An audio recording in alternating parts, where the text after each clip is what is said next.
The Dark Knight Rises, one of 2012's most anticipated movies, and was by far one of the most thrilling and mind-blowing experiences I've ever been a part of as far as a movie goes. Um, the movie was simply amazing, and it was very, very well done. As far as the trilogy goes, it wrapped up everything very nicely, and it was just a great experience for me. Personally, I went on the midnight release of this movie, and I waited for 3 hours inside the movie theater, nice, cool movie theater, while a lot of people were waiting outside in the heat and humidity to view this movie. I was waiting inside a nice, cool movie theater for 3 hours. It was mostly a party atmosphere in the movie theater. A lot of people dressed up. A lot of people were excited, talking to each other, sharing stories, and very, very fun atmosphere to be around. We were totally, totally unaware of what happened in Colorado during the shootings over there, and we were just blissfully unaware, and we just were partying and getting ready for this awesome Batman movie that many of us have been waiting since the first Batman movie to wrap up this trilogy. And yeah, so it was a great experience. The first midnight release I've ever been to. Won't be the last for sure. Being as I had such a good time with this, and can't wait to do something like this again. And I want to send my condolences to all the families affected by the Colorado shooting in Aurora, and I hope nothing like this happens again. And unfortunately, with this movie, with the shooting, it's always going to be associated with the shooting. It's always something going on with the Batman movie, and unfortunately, this shooting will always attach itself to this movie, which is sad because this movie is such a great, great, great movie. And if you haven't already, go see it, because in this review, which is going to be a two-part review, there are going to be many, many spoilers. So stop the video if you haven't seen it yet, and go see the movie before you sit down and watch this video.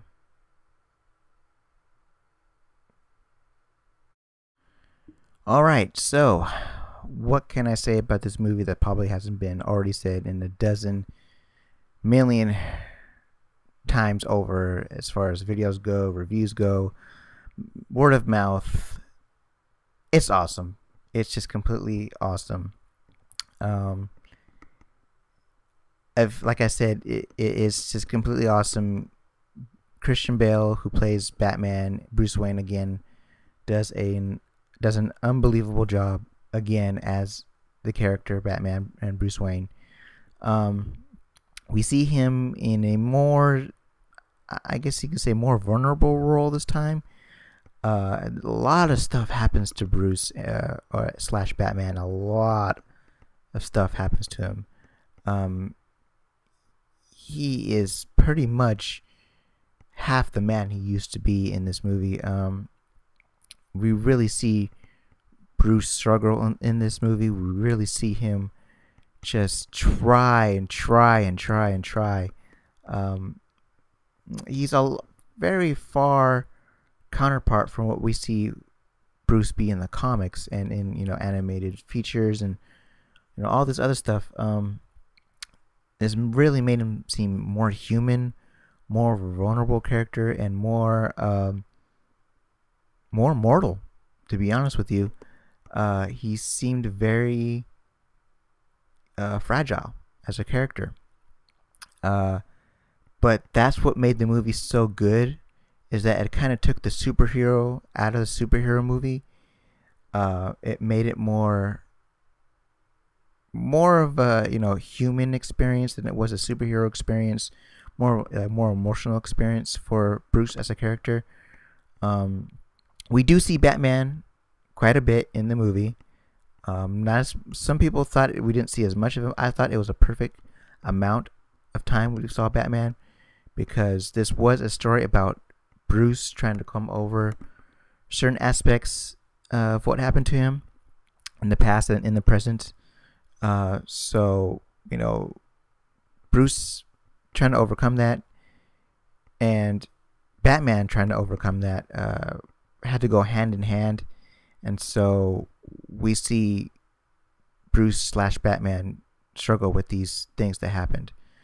Now we see him go through some very, very trying stuff as far as physical stuff, but we also see him go through some emotional, mental, even spiritual type of struggles, which to me made it Batman, to me, the most human character seen on any superhero film ever, because even Marvel movies do tend to be more human-like, more common person-like. This movie just brought it to a whole new level as far as emotional draw to a character and more relatability to people, because, you know, sometimes people do get messed up, you know, they get hurt, they get injured, and it's a struggle for a person to try to overcome this, find that inner strength, and go do what they need to do, you know, to go on with the rest of their life. And I think this film and this movie fit that very well, and, you know, it was just a great acting job for Christian Bale. Now, the movie's villain, or I should say one of the movie's villains, and I'll get to that later, is Bane, which is played by Tom Hardy. And oh my gosh, I mean, a lot of people I've talked to have said Joker was the best villain ever in a Batman movie. I know I'm going to get a lot of slack for this, but I'm going to tend to disagree with that. Bane surpassed Joker as far as best movie villain in a Batman movie. He did such an unbelievable job. Now, to back my point up here, Joker, yes, he did a very good job in the last movie. We see, you know, we see him do some crazy stuff that we've never seen in a Batman movie before. You know, basically hold the town hostage and, you know, in fear and, you know, killing people left and right. And it was just, you know, making chaos everywhere. But we never saw Batman push to the breaking point. Bane not only broke Batman physically, which, by the way, this movie was partially based off the Nightfall comic arc, where Batman breaks his back, where Bane breaks Batman's back and puts Batman out of commission / Bruce Wayne out of commission for quite a long time. And yeah, we've never seen a villain push Batman, Bruce Wayne, or any superhero that, for that matter, push a superhero this far, both mentally, physically, certainly, and spiritually. We have not seen someone just absolutely break a person like that. I've never seen a villain break a person like that in a movie ever. It was just amazing how he took on Batman, took over his city, basically took over his life, and broke him as a man, broke him as a human being, broke him as a symbol.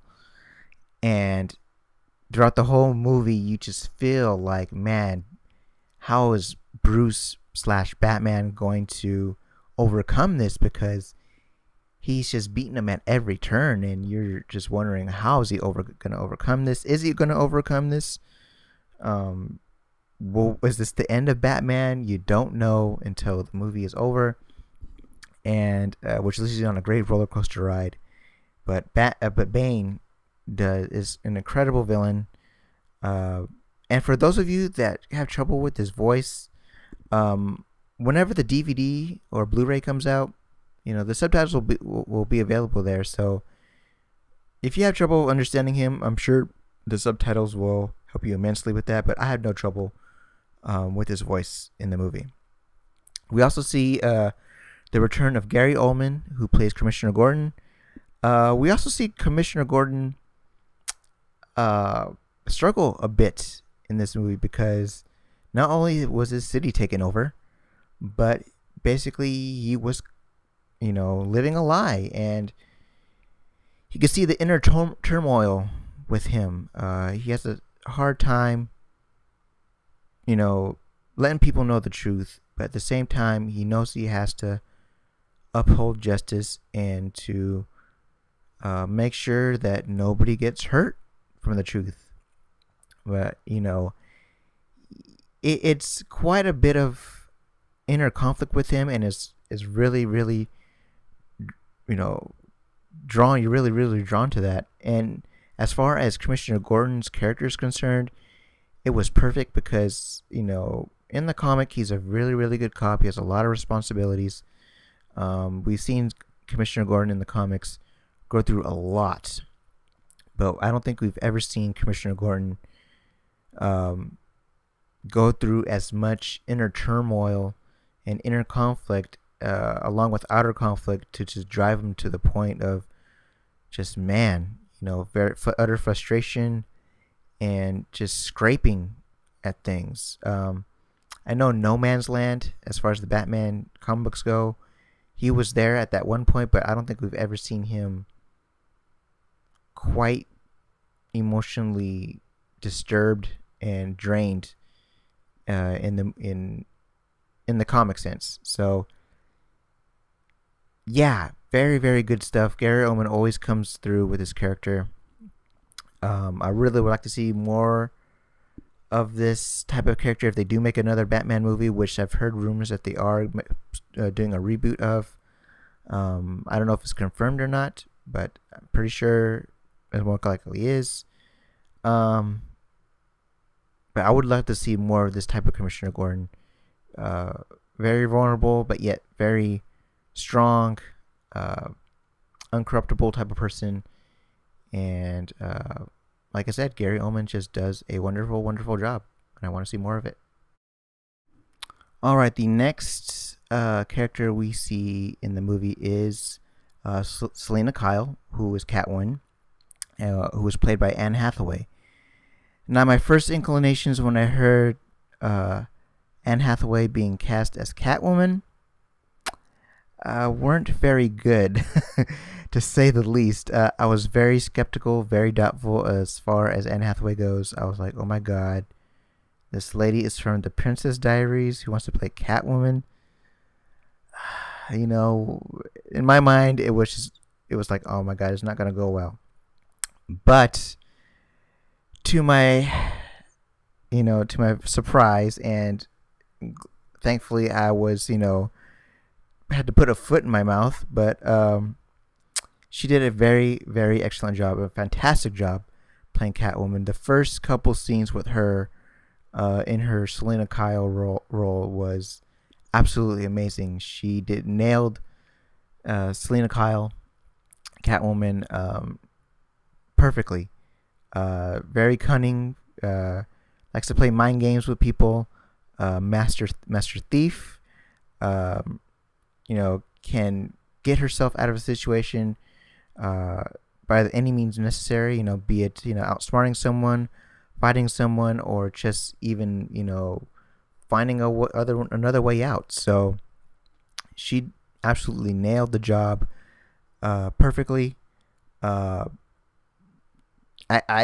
hoping we can see more of Anne Hathaway as Catwoman in the next set of movies. I kind of doubt that, since the new director may be going for a new Selena Kyle, but man, I hope so, because she did an awesome job, and I cannot wait for the Blu-ray for more stuff on her. So yes.